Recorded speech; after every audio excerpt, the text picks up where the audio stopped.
But yet you right at home here in Babylon, modern day Babylon, which is America. You right at home.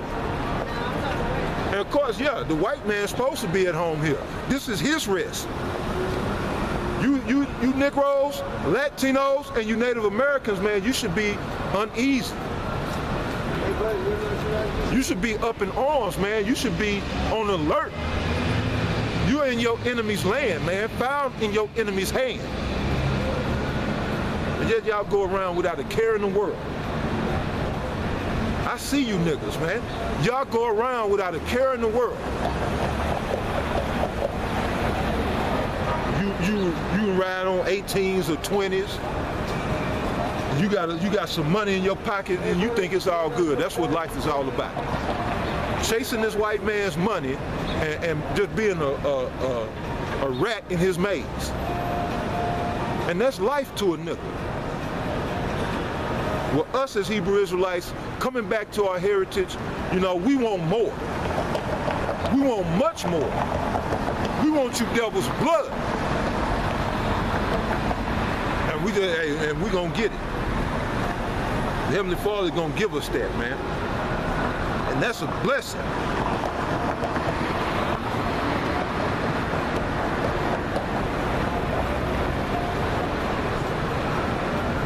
Yeah.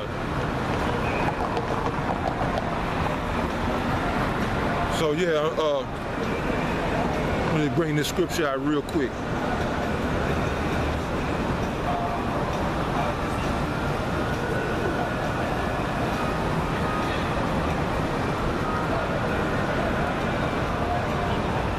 Yeah, these people, you know, they don't bother me. I'm gonna teach the truth regardless. As concerning that incident that happened earlier, Tom Cruise came back out here trying to disrupt. Yeah, man, you know, that kind of shit don't bother me. I'm used to it.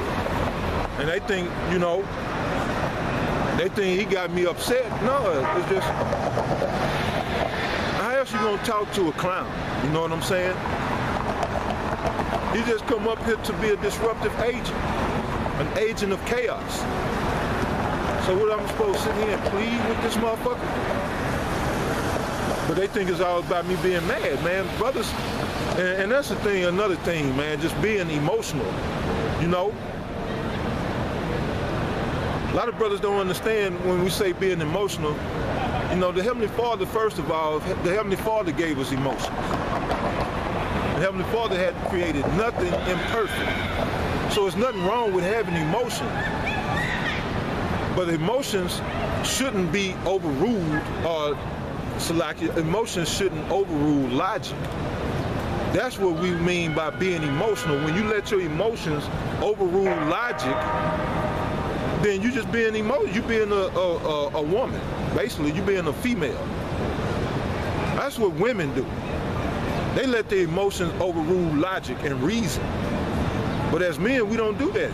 You use your emotion, just like when you people watch Yuakyam and whoever else.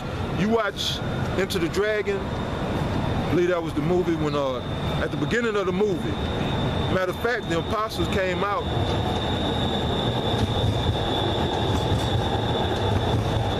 Apostle Tahar, Chief Apostle Tahar, came out and he mentioned about Laos's term. You know, where Bruce Lee was teaching students. He was teaching them one-on-one, and it was Laos's turn. But I don't know if it was Laos who he told it to. I hadn't seen that movie in so long, but it was one of the students. He was saying, give me emotional content. He said, I need that emotional content. And he was trying to draw the power out. But he was saying, you know, he was practicing his kicks. And he was practicing that famous kick that Bruce Lee is known for. And Bruce Lee was like, there ain't even no power behind your kick, man. I need emotional content. And I had to sit and think about what Bruce Lee was talking about. And Bruce Lee had some wisdom, man. He had some wisdom. What he meant by emotional content is that you gotta put what's going on. You gotta put with emotional content, man. You have to like put your heart and soul into it. In other words, like we say, you know, as Hebrew Israelite, we say, you gotta feel it. You know, or you feel me? Can you feel me? It's kind of like that. If you don't feel what you're doing, it's not gonna be no power in it. It's not gonna bring forth any fruit. So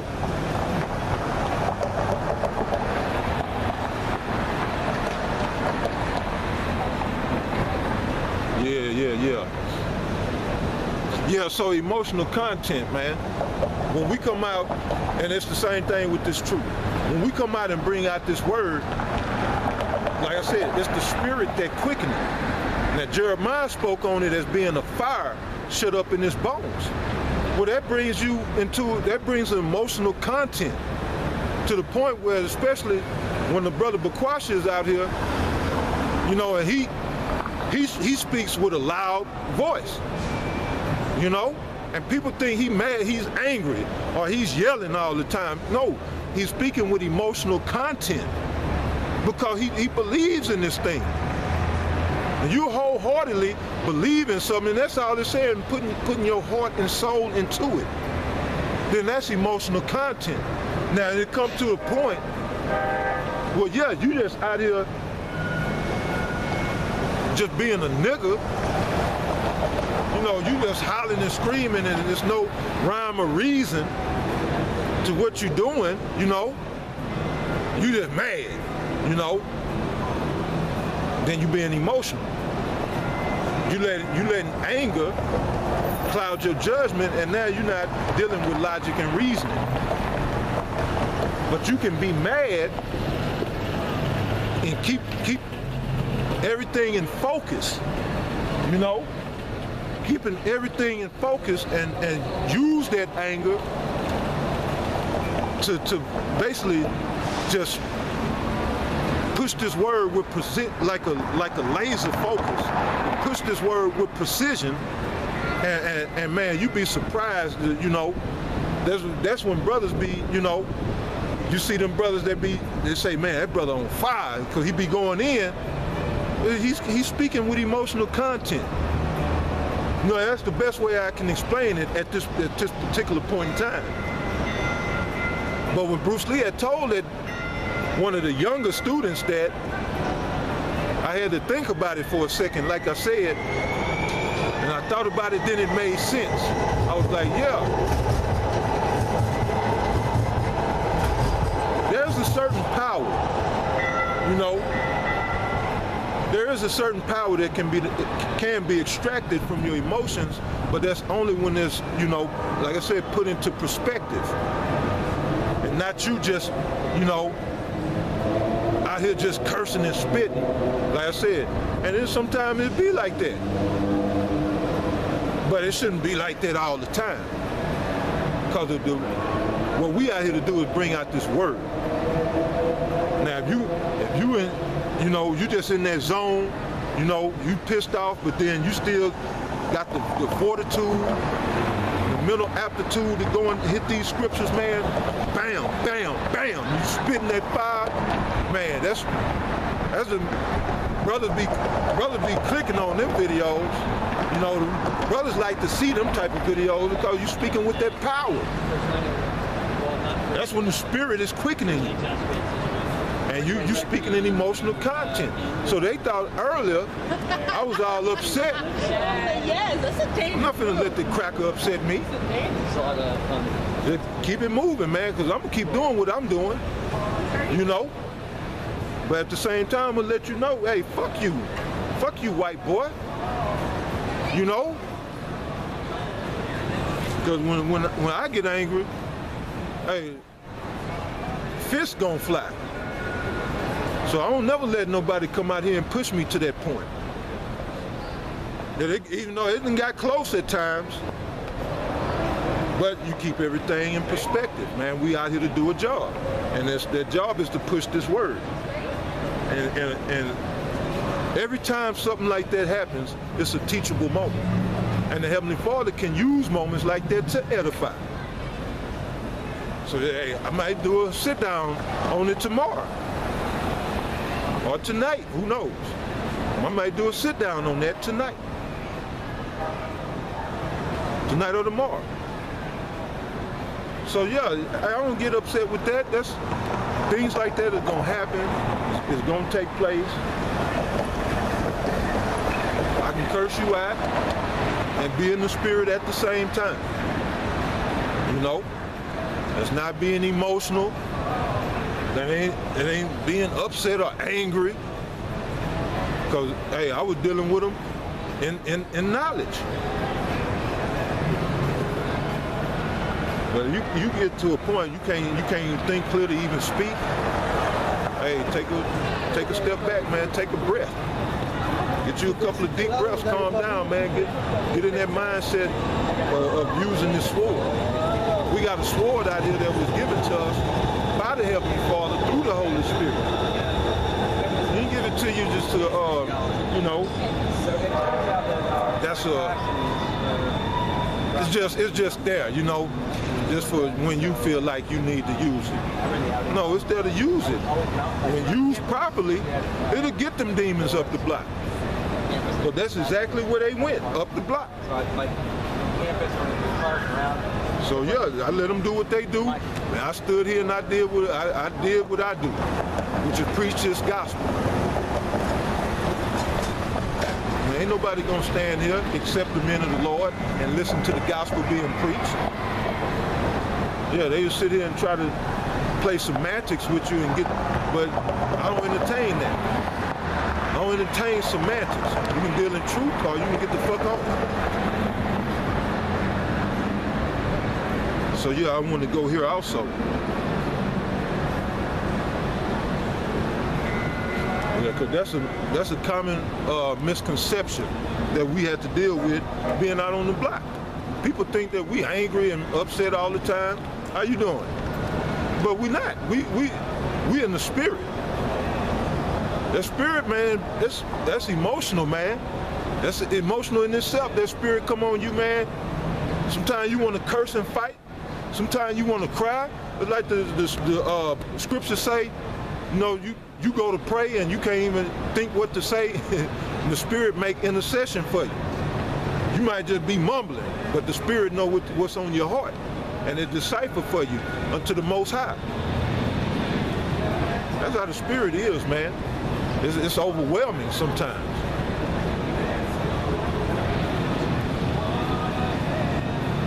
But we can't never lose sight of the mission.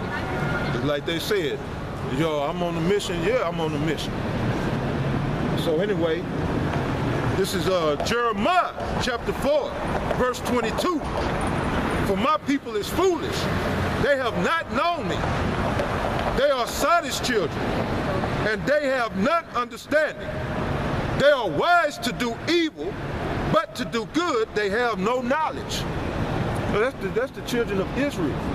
They are wise to do evil, but to do good they have no knowledge. You know? So many of you Hebrew Israelites out here like that, man. 2/3 of them, as a matter of fact. It says you are wise to do evil. Man, you go out your way, man. You got all kind of schemes and plots in your head, man. How to do wickedness. Plotting and scheming how to lay with another man's wife. Plotting and scheming how to steal from your brother. Plotting and scheming how to murder another Hebrew Israelite. Yet and still, coming up against the white man, you won't bust a goddamn grape. But y'all wise to do evil to each other. Y'all wise to do evil, man. And yeah, that's a part of the curses. But some of the curses, man, you know, some of the curses you can come out of. We're not under the totality of the curses. There's still some curses, like hating your brother. This truth brings you out of that. When you come into this truth, you're no longer supposed to look at your brother with an evil eye. There's some guys in this truth you got to put the scopeo on, but you don't look at him with an evil eye. You know? So some of the curses that shouldn't even apply in these last days. But yeah, we still serving this white man for the one of all things, you know, and all that. And we still not gonna get ahead because we under this white man.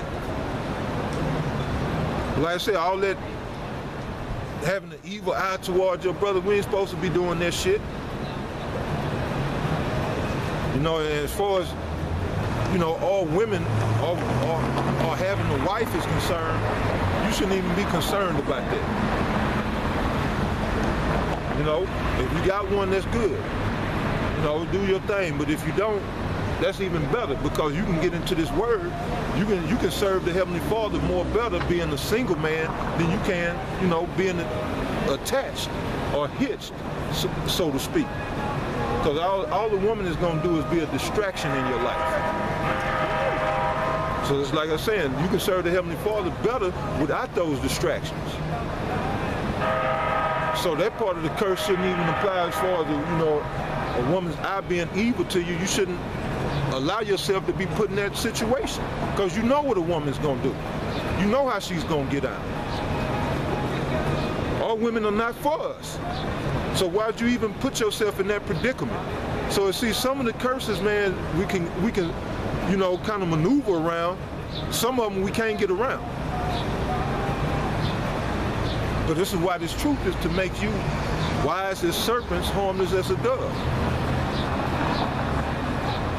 And at the same time, the portion of the curses being lifted off of us, they falling on these other heathens, especially these so-called white people. They feeling it. These Edomites are feeling it in these last days.